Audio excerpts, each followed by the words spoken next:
Here's how I think about mobility inside the confidence cycle, the 1 set of 20. So, episode 1 was all about starting where you are, right? But episode 2 is why mobility comes before adding load, specifically in our 1 set of 20 confidence cycle. I used to think pain meant I had to get stronger, right? But turns out all I really needed was better movements. So before I could lift and lift heavier, I needed better movement quality. I didn't learn this until like 2 years into my fitness journey, and that was during my squat cycle. So I was really wanting to improve my squats, but it felt uncomfortable. So once I focused on better movements, the strength started to feel a lot smoother. It felt a lot more comfortable, and I had more control. That led to having more confidence inside and outside the gym. So before better lifts, we have to do warm-ups, meaning mobility and dynamic stretching. This is important because it prevents injuries. It also enhances performance, increases range of motion, activates the nervous system. So by increasing blood flow, these movements prepare your joints and muscles to handle heavier loads. That's why I train this way. So let's always remember movement first, then strength second. So for instance, if your knees feel tight during your back squats, or your hips feel a little rusty, right, during those RDLs, or I notice the first few reps of my back squats or main lifts, they just felt uncomfortable and I didn't feel as confident. Or sometimes, even when I didn't have heavier weight on, just squatting the bar felt heavy. So if your first few reps of your main lift feels uncomfortable or just feels a little bit heavier and rusty, you've come to the right place. This video is for you. So in my 1 set of 20 confidence cycle, mobility isn't just extra. It's a part of the program. This is why it works. They are a big part of lifting because warm-ups are essential for priming the muscles for lifting. We are all about preventing injuries. So I like to use mobility to unlock what feels restricted, right? And light activation to remind the right muscles to show up before the set. So I like to think light load plus long sets equal feedback, right? These lighter reps in the beginning provide more learning, repeatability, and execution with motor learning and also priming and preventing injuries. So I'll give you a tip before starting that 1 set of 20 with the back squats. Before I head right into the lift, I like to do a warm up. I'll do a light set with just the bar or just body weight, 1 set of 10. Here I'm really feeling the movement, feeling where things might feel tight, where I might feel a little ache, where I may need to learn a little bit more mobility, right? This is all feedback. It's prime data. The way your body feels during these movements is prime data for what you may need to work on or improve. So with doing mobility workouts and then do that 1 set of 10 with lightweight, it makes the reps feel smoother, not as hard, and you feel more confident under the bar. It gives you practice. You're learning repetition, right? So essentially, I pick my mobility off of the movements I'm doing. So my mobility is mimicking my main lifts. So one of the workouts I love doing before my back squat, so I'll do a deep squat hold to hamstring stretch or a deep squat. But then I like to head into dorsiflexion rocks for ankle mobility. So dorsiflexion rocks is a small mobility move where you gently move your knee forward over your toes while also keeping your heel flat on the ground. So what you're doing, you're rocking the ankle into dorsiflexion. So you're keeping your toes toward your shin. So we're improving how far our ankle can bend, which is essential. If you're like me, your goal is for you to be able to do a deep squat. I want depth in my squat, so I want my ankles to really be mobile and also flexible. I like to do a half kneeling stance. Keep your heel down and then slowly rock your knee forward towards your toes and then rock back to start. I like to do these a couple of times before I do a deep hamstring stretch. And you want to repeat this movement smoothly, right? You want your body to get used to this movement, to get strong in this movement. This helps with your deep squat depth, less ankle stiffness, improving balance and knee traction, and then also prepping your ankles before your lifts, like squats, lunges, also jumps. I did a lot of these during my jump rope circuits and also during the summer when I did my supersets and trisets. So you want to keep your heel like heavy on the ground. You want your knee to move forward and you want to make sure it's slow and controlled. We want to take our time, right? That's one move that I love and I keep inside of my lower body mobility warm-up routines. So this is one of my favorite movements when I first started doing my mobility and then also becoming serious about it. It would be the 990 hip openers. So you first want to sit tall on the floor. Also, you want your front leg bent at about 90 degrees, back leg bent at about 90 degrees. Keep your chest upright, okay? Gently lean forward over the front leg or rotating through the hips, and also switch sides. I like to do this for about 30 seconds to about 90 seconds. It just depends on how I'm feeling that day. Sometimes your hips may be tighter than others, right? So you want to work through it and make sure you feel comfortable. It helps with hip rotation. This is key for squats, lunges, also split squats because I love split squats, right? This reduces hip stiffness, also better lower body mechanics, and it improves your comfort during that deep squat position. Once I started doing this, I can hold a deep squat for such a long time.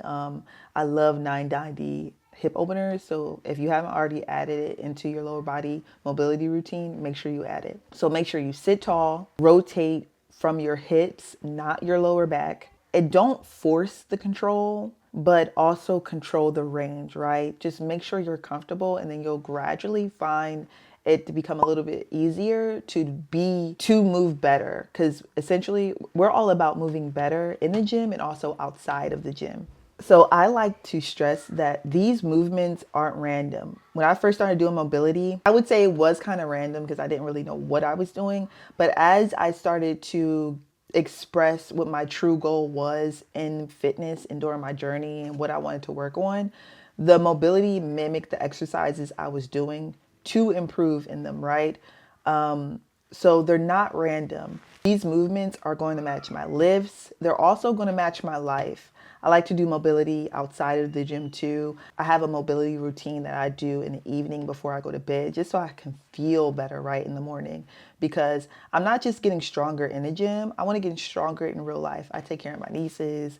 I'm picking up stuff. I'm putting down things. I'm stepping on curbs. I'm stepping off of curbs.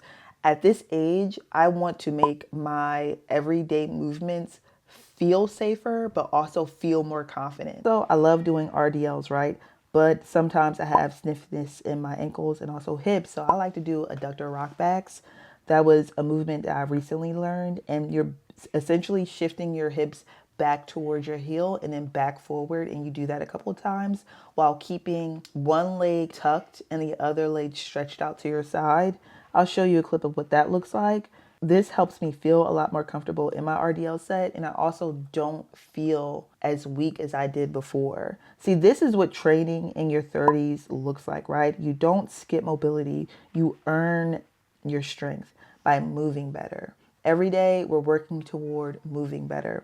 So episode 1 was all about starting where you are, right? But episode 2 is how you can stay consistent without pain. In my earlier journey, I felt a lot more pain because I didn't prioritize mobility, warming up and cooling down. And I felt a lot more fatigue. I felt like I couldn't be consistent in the gym because I was so tired and my muscles were aching. So during that time, I wasn't getting enough rest. I wasn't doing recovery activities. I wasn't doing mobility. So it kept me out the gym. I found myself only being in the gym like 1 week. I was in there 2 weeks. The next week I wasn't in there at all because I was so sore. The next week after that I was in there 1 day. So I wasn't being consistent and I wasn't seeing progress. All I saw was frustration. I just felt frustrated. But once I started adding mobility into my routine, it made me feel a lot more comfortable in the gym and doing my other workouts and my main lifts to the point where I can't help but be consistent because I created a strategy to help make me feel good inside, to where I'm so motivated that I get so excited to go to the gym and work out. Like mobility and stretching and cooling down, chef's kiss, like chef's kiss. I have seen so much improvement and it made me feel stronger and be stronger when doing my main lifts and being consistent. I find that I don't have much burnout. I find that I'm not as tired, all right, getting into the gym. I feel like sometimes I felt fatigue once I got to the gym when it came to working out, but warming up your muscles, getting that blood flowing before your main lifts, I'm well prepared to back squat, to do some overhead press, to do some RDLs.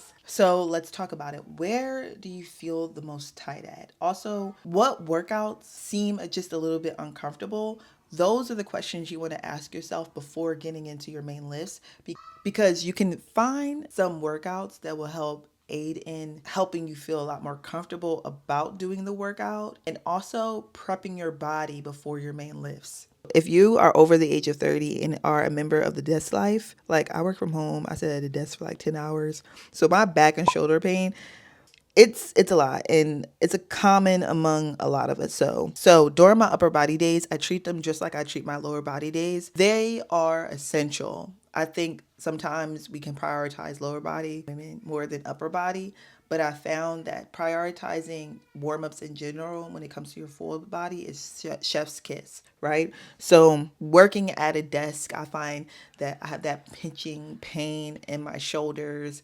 My shoulders are tight. My lower back hurts because I'm sitting, right? So I like to do a lot of arm circles. I'll do 30 seconds forward and 30 seconds back before my upper body routine. I also have like this cross body stretch warm up I do. I'm not sure what it's called, but I feel like that is very helpful in my upper body routine and also getting my shoulders warmed up for the movement. And then I also like to do some shoulder external rotations for that pinch in my back. I like to do 2 sets of 10, and I'll just take light weight and do that external rotation. That's really helpful. I notice if my back is feels a little weird on day 1, if I do the work on day 2 and go through that mobility routine and then come home and do a little bit more stretching, stretching your neck out side to side, that's another movement I do. I find on day 3 my shoulder feels good. It feels a lot more healthy, right? I feel like I can actually lift the weight during my overhead press. I don't feel like it warms my body up properly for the movements. So to wrap things up, because this video is getting kind of long, I didn't need more weight on the bar. I needed better movements first. When movement quality is poor, strength just reinforces bad patterns, okay? So longer sets expose restrictions, imbalances, and overcompensating that I had going on, and you can't hide it when it comes to your form. So I focused on moving well first because that's what makes strength last. And so this 1 set of 20, I think I created the perfect warm-up routine for full body that I found I did every single day during this routine to help me feel stronger. And so this video wasn't just about showing you my mobility routine. It was the framework behind why you should have a warm-up and mobility routine, okay? I did share a couple of workouts with you that are essential in my warm-up routine, so definitely give those a try and let me know what you think. They're really helpful for me, and I hope they're helpful for you. Stay tuned, because I think I'm going to release a 14-day mobility program for you all that's helpful, and maybe add in some daytime and also evening routines, some routines you can do before you go to sleep at night, because I find that I do that even more often now in my 30s than I did in my 20s. So I'll see you guys in my next video. Like this video. I can't wait to record. As I get a little older, I realize life is perspective, and my perspective may differ from yours. I want to say thank you to everyone that's been down with me. All my fans, all my beautiful